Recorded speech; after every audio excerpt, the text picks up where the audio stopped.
My name is William Micklem.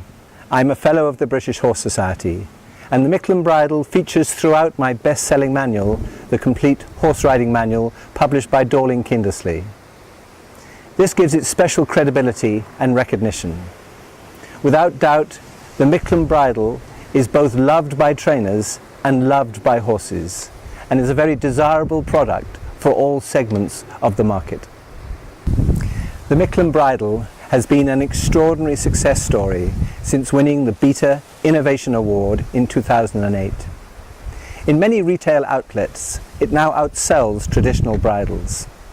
It is in use in all equestrian activities at all levels, from dressage to racing, and is used by both elite riders such as William Fox Pitt, Rodrigo Pessoa and Andrew Nicholson, and by thousands of pleasure riders who recognize it as an outstanding product that stands for comfort and efficiency.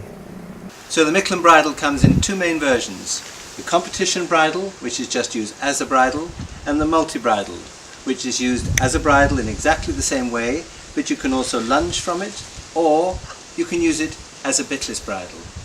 All the bridles come in brown or in black, and we have four sizes, ranging up from the pony to the small horse, to the standard horse, and then to the large horse.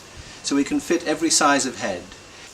I use an Egbert snaffle most of all, but you can also use a three-ring snaffle, as you can see on the horse here, where there is some gag effect.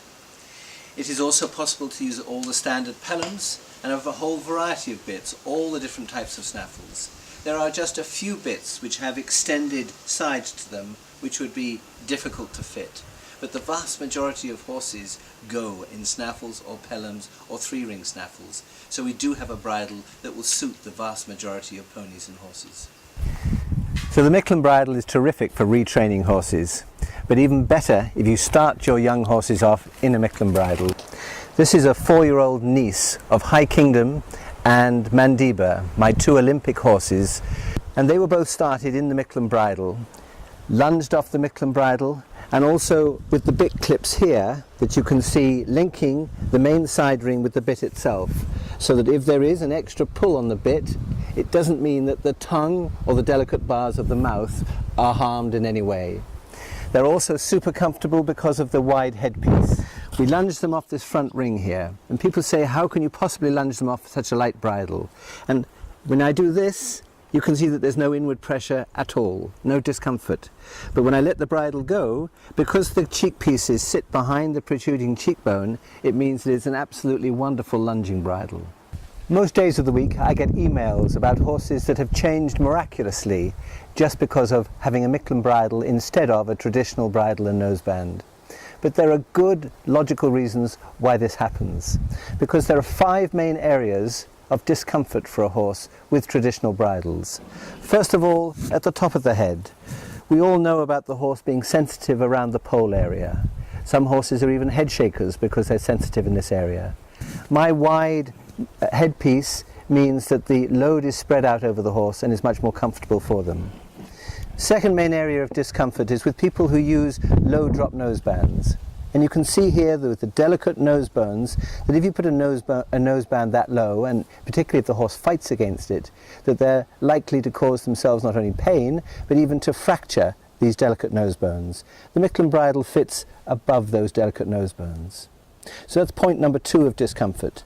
Point number 3 is where we have the protruding edge of the upper jaw molar teeth, because the upper jaw is so much wider than the lower jaw. And so when you have cavesson nosebands that go over this area, the flesh on the inside is squashed between the noseband itself and the protruding edge of the teeth. In a similar way, you can see these 2 holes here. This is where the main motor and sensory nerves exit to service all of this part of the horse's face. So if you squash these nerves with cranked up cavesson nosebands, which is the common noseband, you will find that you cause numbness in this area, numbness even where the bit is. And number 5 is hidden, because number 5 is the bars of the mouth.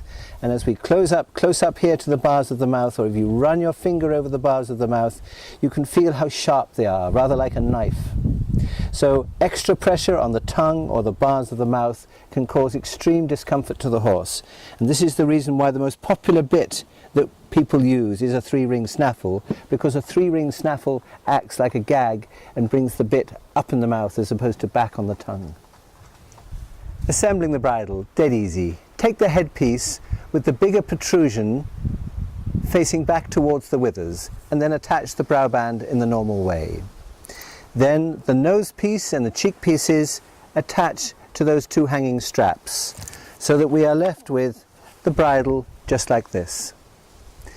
Then you take the bit straps and you attach the bit straps to the bit first of all. That is a key thing. And you have the buckle on the outside and facing up. Fitting the bridle is very easy. You make sure that the side cheek pieces are behind the protruding cheekbone, and then you fit it almost as high as possible underneath the cheekbone, so that there's a good hand's breadth between the top of the nostril and the nose piece itself. Then you do up the back strap, and it's just flush with the horse's skin, just like you were holding somebody's hand, and exactly the same thing with the bottom back strap that goes below the bit. Just flush as though you were holding someone's hand, and then it's all comfortable for the horse. With young horses and with some novice riders, I will use these bit clips. When using the bit clips, put it in round the main side ring first of all, and pull it back until it will snap. And then you put the side piece of the snaffle ring in, and then you can see that if I pull on the rein, there's a direct connection from the bit through to the front of the noseband, so that there is less pressure on the horse's tongue or bars of the mouth. So particularly for young horses and for novice riders that may give the horse a jab in the mouth, this is why I use the bit clips.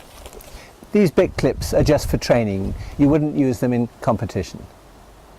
There are 3 main common errors of fitting. The first is only a small one, but you have the bit strap upside down and the buckle just jingle-jangles on the bit a little bit and it looks a little unsightly. It's not a major thing, but attach the bit strap to the bit first of all with the buckle facing upwards. The second one is a serious fault. This top back strap is not meant to be loose like a normal throat lash. It's meant to just come round flush with the horse's skin. And the last fault, which is the major fault, is having the nose piece too low. So it's going down over the delicate nose bones and making the bridle very uncomfortable for the horse. As regards fitting the bridle, all young people now working with a Micklem bridle have started off with it and they find it more simple, and that is their bridle. They no longer are aware of the traditional bridle. The Micklem bridle is different, but a good idea has to give way to a better idea. And all young people using the Micklem bridle would most definitely prefer it. All trainers who have used it have fallen in love with it. It is true to say that the bridle is loved by trainers, and it's certainly loved by horses who find it so much more comfortable. The bridle is a huge success. It's a huge success because people find that it works. One has to be brave enough to accept a different shape, but it's the brave people who win through at the end.